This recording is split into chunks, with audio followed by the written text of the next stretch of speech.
Daandii ishee jalqabaan gadhiisiin. Naata malee ishee nyaata. Shikootee nyaatu. Ageessatti ani waan si gaafadhu tokkoon qaba. Hin nyaatin, hin kufiin, hamma jalqabaa kaastee hanga dhumaatti kana manamte ta'i.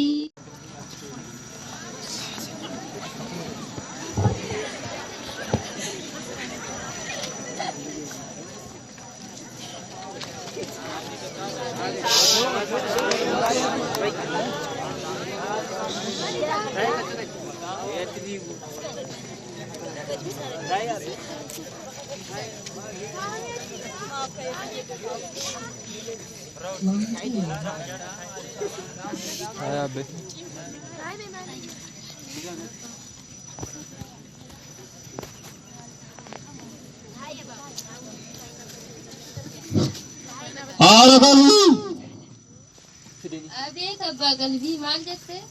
Waan yeroo akka kaleessaa danda'an dadhabee lapheen konkolaataa laatuma barbarichuma gannatti waddamee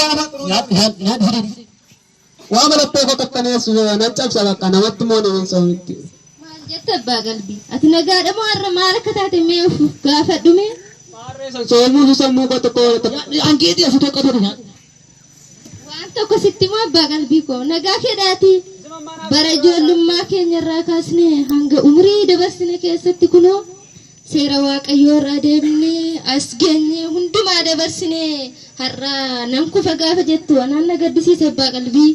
Maalan godhameen dide laphee koo gubate dhagaara kee gubate nyaadhu. Ila soo kan qoteen ammaan na gargaare qote moo naa fidi nyaati hin baatan kanaachi. Naa fidi nan nyaadha jette. Lakki abbaa qalbii situ hubachaa hin jiru malee seexanni dudduuba keerra naannofte akkati gufatu si taasisaa jirti. Mee waaqayyoon gaaffi tokko gaafadhu abbaa qalbii koo daraan kufiin hin jallatiin daandii ishee jalqabaan gadhiisiin. Naata malee ishee nyaata. Shikootee nyaatu. Ageessatti ani waan si gaafadhu tokkoon qaba. Hin nyaatin, hin kufiin, hamma jalqabaa kaastee hanga dhumaatti kana manamte ta'i kan jedhu ageenyee wajjumaan. Ankoo naafidi malee waaqayyo naafidi anken naafidi. Maal jette abbaa qalbii? Ankoo qofa naafidi sanqootee fidi. Dhugumatti har'a qalbii kee seexanni si keessaa fudhattetti abbaa qalbummaa keessa lafatti badeera lafatti hafeera bakka. Anaafi. Saafos kan fidatti sana waan tokko fiddan nuti festaalii tokko malee aannan taali bitanaa kennu sitti ulfaate. Yaa waaqayyoo nama kana maalan yoon godhen deebisuu danda'a? Yoon dhowwadhe manaa gadi na baasaa.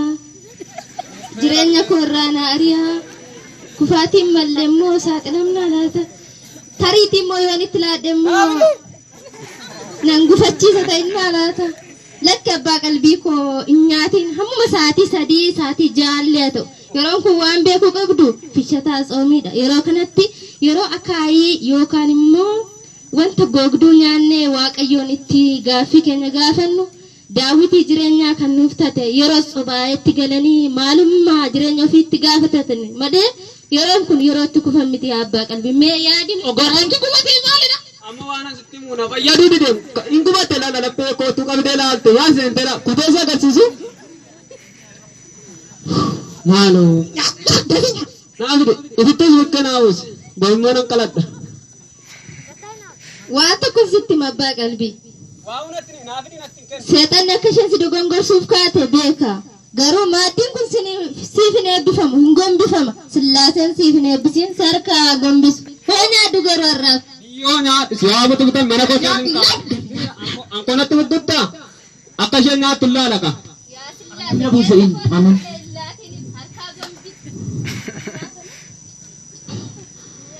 Ufee laatee butta.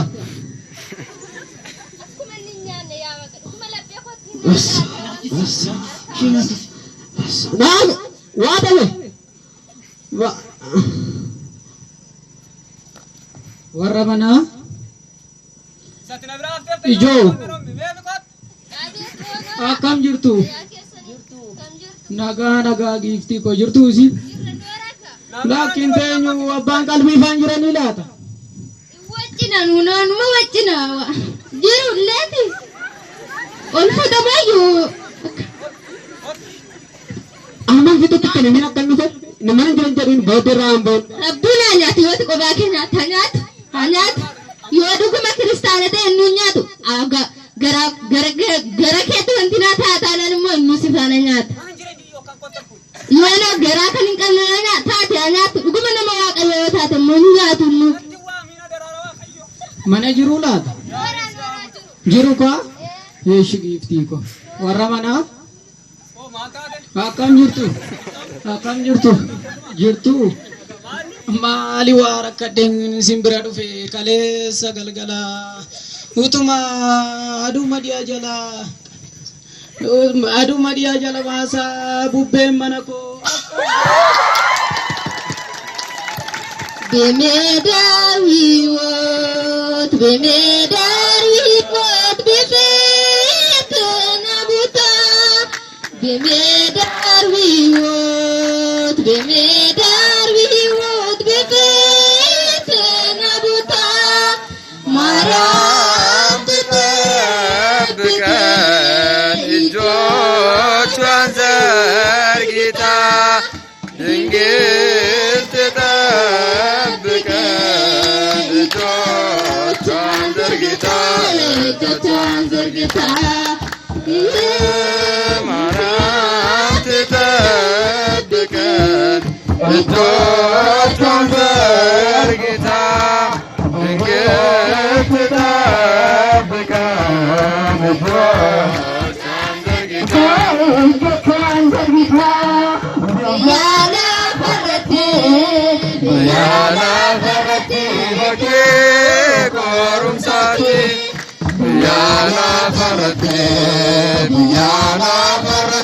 በኬ ቆሩምሳቴ ማርያም ናይዶ ሃይቃርሽ ባንድስቴ ድዌኑ ናይዶ ሃይቃርሽ ባንድስቴ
ገብርኤል ማርያም አበሰራት ወንድ ልጅ ትወልጃለሽ አላት።